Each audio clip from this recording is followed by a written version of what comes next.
Ako lang ba yung kapag kumain ng buko pie ay ayaw ko ng crust talaga?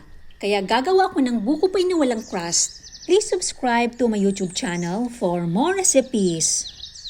Cornstarch, lagyan ng konting tubig ng buko. Mix well, then set aside. Tubig ng buko. Laman ng buko. Asukal. Powder milk. All-purpose cream. Asin. Lutuin hanggang sa kumulo. Tuloy-tuloy lang ang paghalo.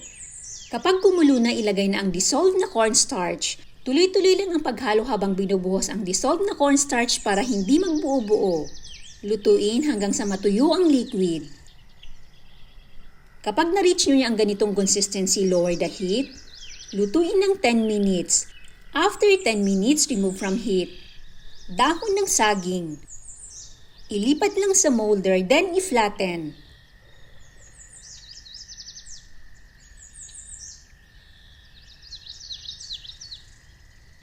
Set aside at hintay na mag-firm. Balikan once na nag-firm. Maraming salamat po sa panunood. Hanggang sa muli na pagbahagi ng madiskarte recipes.